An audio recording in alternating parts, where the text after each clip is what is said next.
বিসমিল্লাহির রহমানির রহিম। প্রিয় শিক্ষার্থীবৃন্দ, আশা করি তোমরা ভালোই আছো।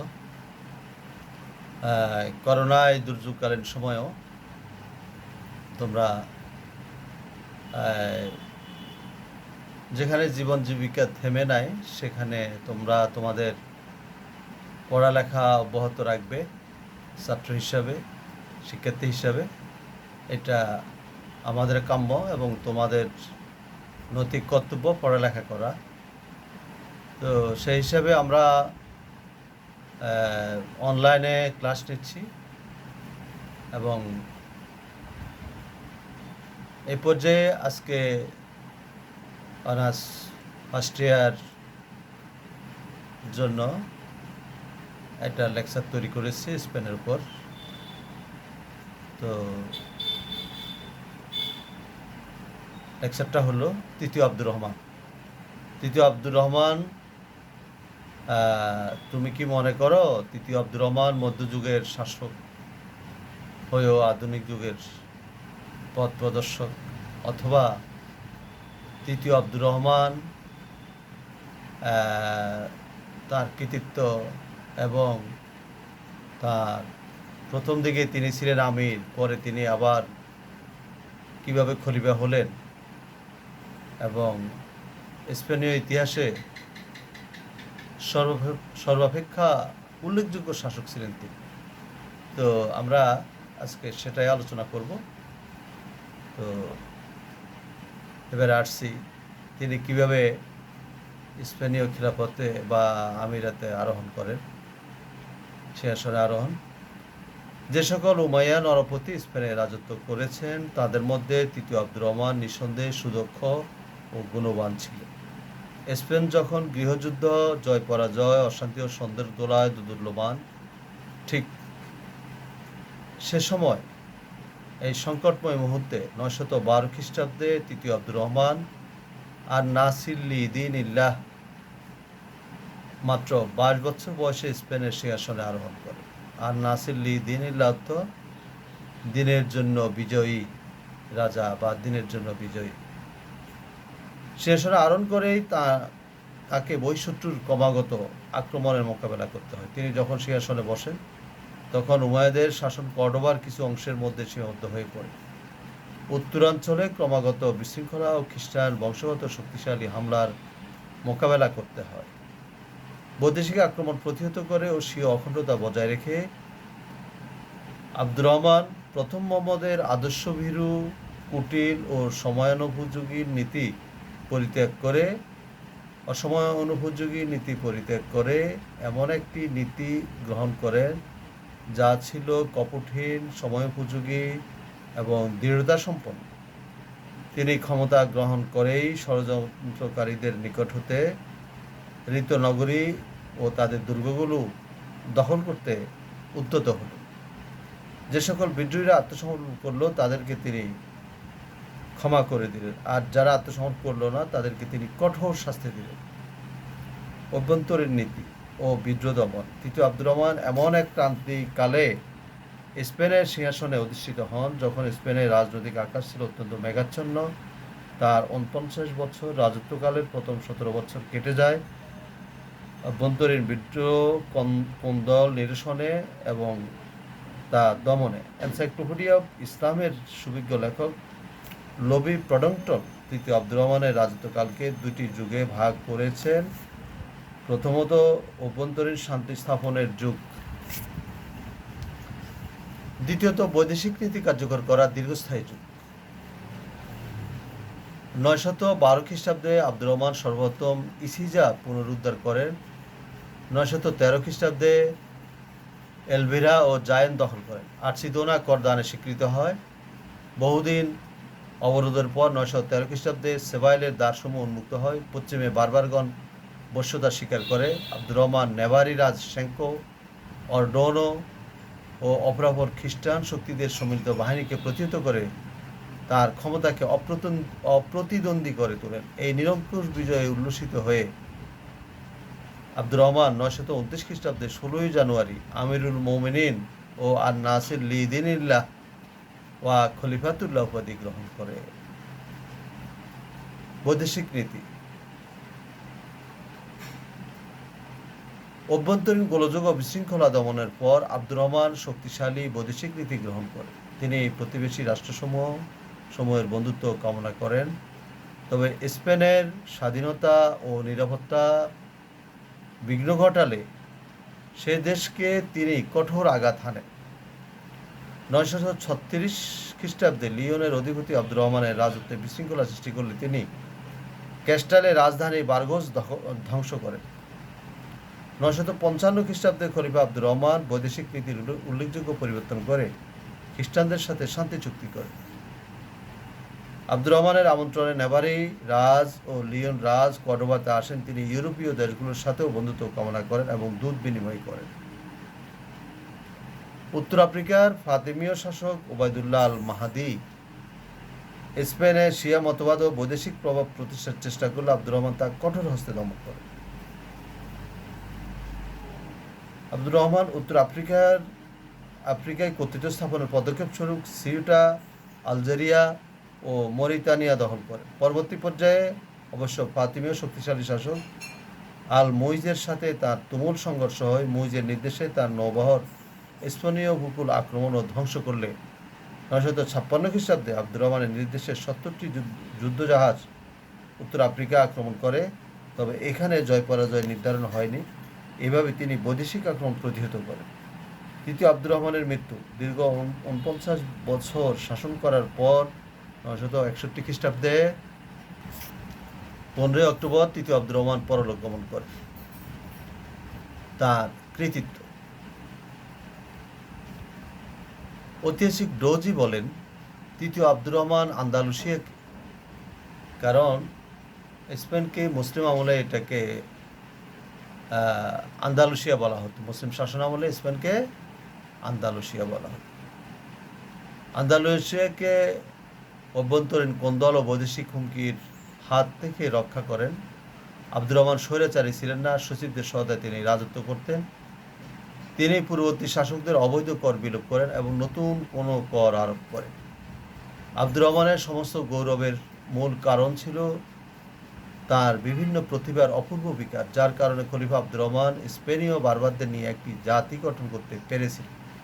দৃঢ় প্রতিজ্ঞা, তীক্ষ্ণ বুদ্ধি, সাহসিকতার সারল্য প্রভৃতি যেসব গুণ কোনো মহান শাসকের মাহাত্ম্যের মণিকোঠায় পৌঁছে দিতে পারে, সেসব গুণের অধিকারী ছিলেন তিনি।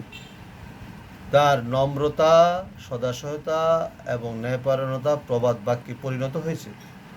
এজন্য ঐতিহাসিক ডোজি তৃতীয় আব্দুর রহমানকে মধ্যযুগের শাসক হিসেবে চিহ্নিত না করে আধুনিক যুগের শাসক বলে অভিহিত করেছেন। আমরা এবার আব্দুর রহমানের কৃতিত্বের দিকগুলো বর্ণনা করব। সামরিক। আভ্যন্তরীণ গোলযোগের দমন ও বহিঃশত্রুর আক্রমণ হতে দেশকে রক্ষা করার জন্য তিনি সুনিয়ন্ত্রিতভাবে শক্তিশালী সৈন্যবাহিনী গঠন করেন। আব্দুর রহমানের নিয়মিত সৈন্য সংখ্যা ছিল 1,50,000-এ তিনি উন্নীত করেন এবং তার অসংখ্য অনিয়মিত সৈন্য ছিল। তার দেহরক্ষীর সংখ্যা ছিল 12,000, তন্মধ্যে 8,000 অশ্বারোহী ছিল। তার অন্যতম প্রধান কীর্তি ছিল জার্মান, ফ্রান্স ও ইটালীয়দের গঠিত স্লাভ বাহিনী। ইসলামে দীক্ষিত এই বাহিনী ছিল অত্যন্ত বিশ্বস্ত ও দুর্ধর্ষ। অর্থনৈতিক। আব্দুর রহমানের কোষাগার সবসময় অর্থে পরিপূর্ণ থাকত। তার কোষাগারের এক অংশের পরিমাণ ছিল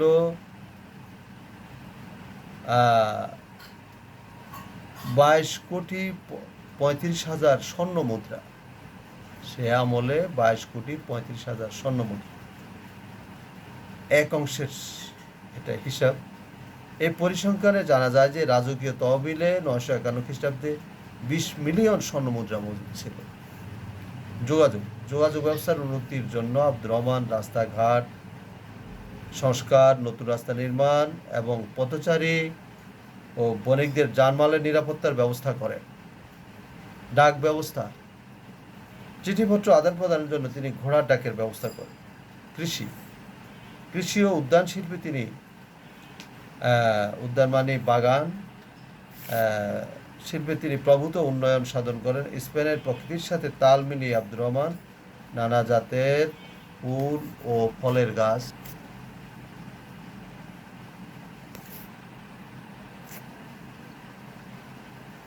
লাগান। ঐতিহাসিক লেনফুল বলেন, তিনি শুধু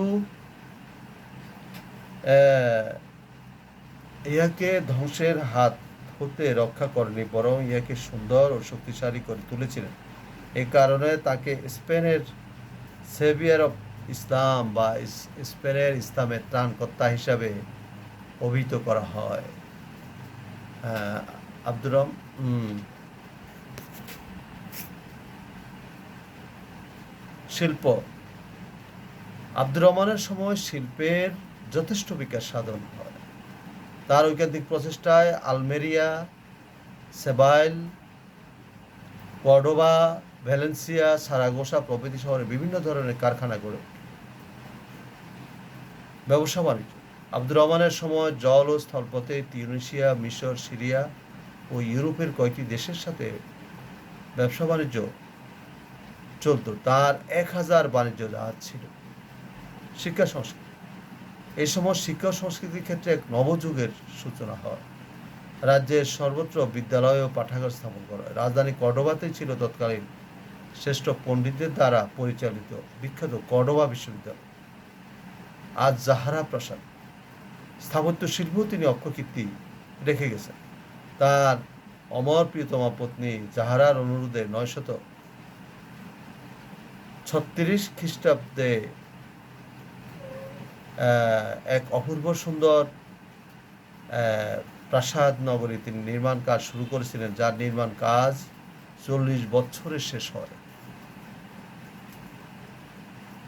যাকে আরবিতে কসরত জহরা। সে আমলে এটা একটা মানে দর্শনীয় বা আশ্চর্য বস্তু ছিল।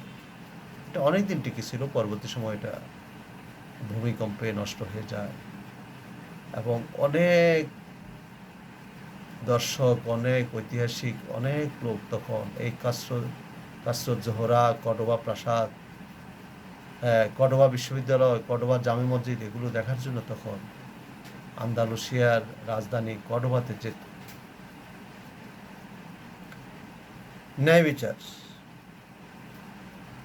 খলিফা আব্দুর রহমানের ন্যায়পরায়ণতা, বিচক্ষণতা সকলের দৃষ্টি আকর্ষণ করে। ধর্ম, বর্ণ ও জাতি নির্বিশেষে সকলের প্রতি তিনি সুবিচার করতেন। কর্ডোবার গৌরব। আন্দালুসিয়ার প্রাণকেন্দ্র কর্ডোবা নগরী বাগদাদের সাথে তুলনীয় ছিল। যেমন মুসলিম মধ্যযুগটা স্বর্ণযুগ, তো সে আমলে সবচেয়ে প্রাচীন বিখ্যাত শহর হলো দামেস্ক। তারপরে আব্বাসীয়রা বাগদাদ সৃষ্টি করে, ফাতিমিরা কায়রো সৃষ্টি করে, আর স্পেনীয় উমাইয়া তথা উমাইয়া বংশরা কর্ডোবা সৃষ্টি করে। এইভাবে সে যুগে যে বিখ্যাত 4টি শহর, এগুলোর ধারে কাছেও পৃথিবীর কোনো শহর ছিল না। ইউরোপ তখন অনেক অনুন্নত, বরফাচ্ছন্ন দেশ, জঙ্গলাবৃত, তারা অসভ্য বর্বর ছিল। মধ্যযুগের ইউরোপের ইতিহাস ছিল বর্বরতার যুগ। এই জন্য মধ্যযুগ বলে যে আমাদের বিদগ্ধ বা পণ্ডিত সমাজ গালি দেয়, কিন্তু সেটা ইউরোপের জন্য প্রযোজ্য। কারণ ইউরোপের ইতিহাস ছিল তখন অন্ধকারে নিমজ্জিত।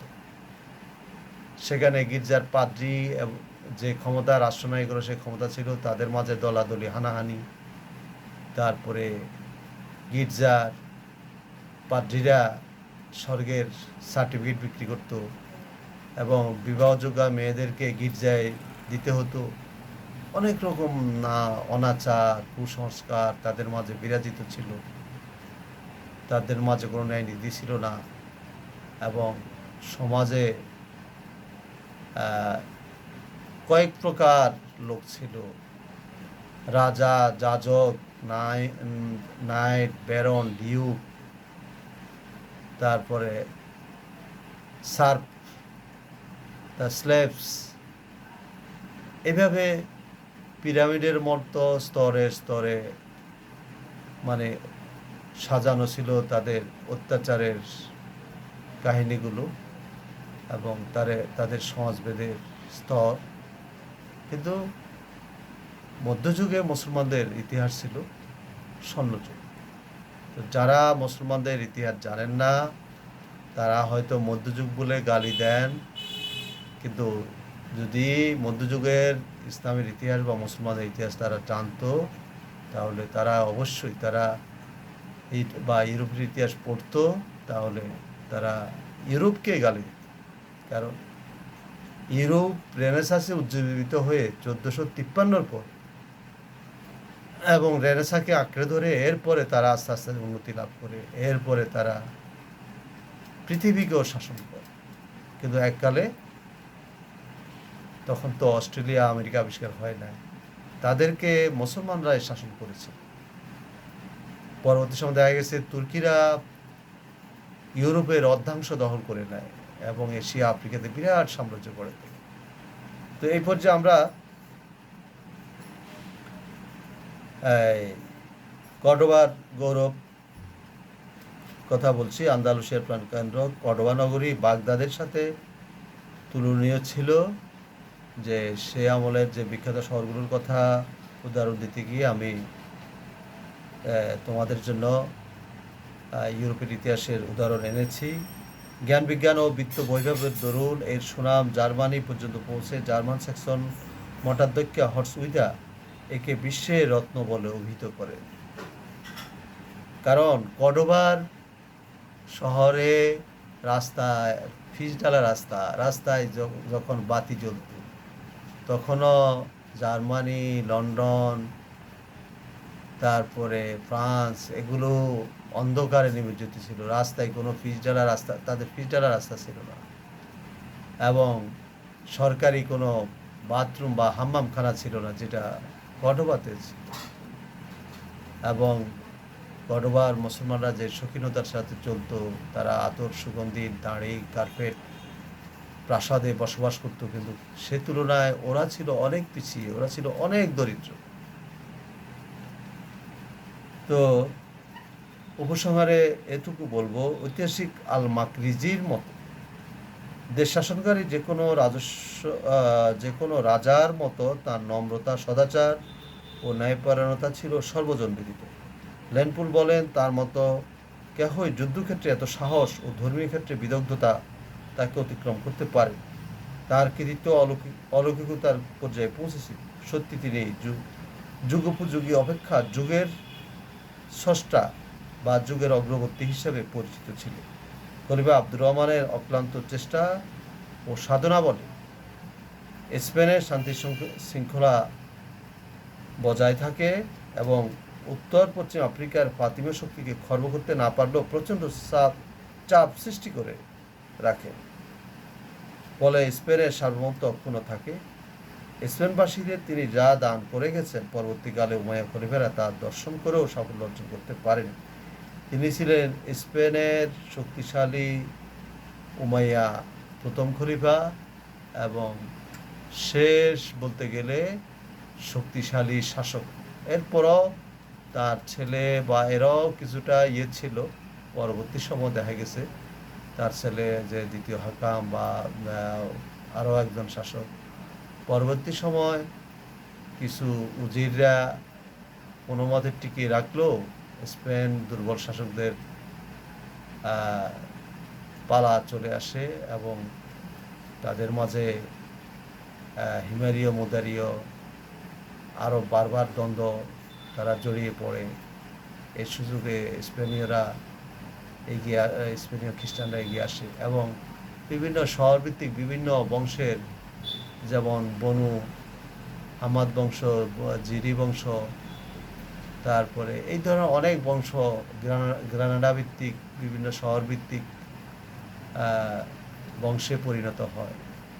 তো সর্বাত্মক বা সর্বত্র বা পুরো স্পেনব্যাপী যেই সার্বভৌমত্বের দাবিদার ছিলেন তিনি, এবং তিনি যে সময় খলিফা ছিলেন, বিশ্বে বলা হয়ে থাকে অ্যাট এ টাইমে 3 জন খলিফা ছিলেন। উত্তর আফ্রিকা এবং মিশরে ছিলেন ফাতিমীয় খিলাফতের প্রতিষ্ঠাতা ওবায়দুল্লাহ আল মাহদী, আর বাগদাদে ছিলেন আব্বাসী খলিফা আল মুক্তাদির বিল্লাহ। তো এই জন্য বলা হয়ে থাকে অ্যাট এ টাইমে বিশ্বে 3 জন নামকরা খলিফা ছিলেন। তো আজকে এই পর্যন্তই। শিক্ষার্থীদের উজ্জ্বল ভবিষ্যৎ এবং উত্তরোত্তর সমৃদ্ধি কামনা করে আজকে এখানে রাখছি। আল্লাহ হাফেজ।